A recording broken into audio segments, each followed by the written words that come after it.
ಯಾವುದು petrol ಡೀಸೆಲ್ದು sir. ಅವ್ರು ಏರ್ಸೋದು ನಾವು ಕಡಿಮೆ ಮಾಡೋದ? ಅವ್ರಿಗೆ ನೀವು ಏನು ಮಾತಾಡೋದೇ ಇಲ್ಲ. ಅವ್ರು ಏರ್ಸಿದ್ರು ನಾವು ಕಡಿಮೆ ಮಾಡ್ತೀವಿ ಅಂತ ಪ್ರಶ್ನೆ ಕೇಳ್ತಿರೋ ಹೊರತು ಅವ್ರು ಏರ್ಸಿದ್ರ ಬಗ್ಗೆ ನರೇಂದ್ರ ಮೋದಿಯವರು ಅಧಿಕಾರಕ್ಕೆ ಬಂದಾಗ ಎಷ್ಟಿತ್ತು?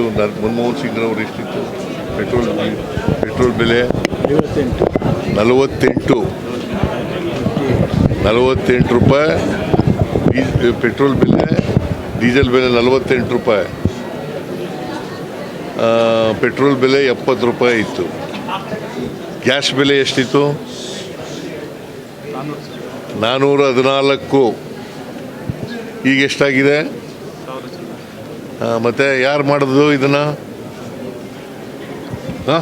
ನೀವೇನು ರಾಜ್ಯದ ಜನತೆ ಏನಾದ್ರು ಸ್ವಲ್ಪ ರಿಲ್ಯಾಕ್ಸ್ ಮಾಡ್ತೀರಾ? ರಾಜ್ಯ ಜಾಸ್ತಿ ಇದೆ ಅನ್ನೋದು ಅಲ್ಲ, ಇನ್ಯಾಕೆ ಪ್ರಶ್ನೆ ಕೇಳ್ತಾ ಇದ್ದೀರಿ?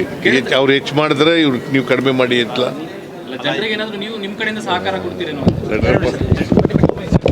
ಇನ್ನಷ್ಟು ಹೆಚ್ಚಿನ ಮಾಹಿತಿಗಾಗಿ ಫಾಲೋ ಮಾಡಿ ಬ್ರಿಗೇಡ್ ನ್ಯೂಸ್ ಕನ್ನಡ.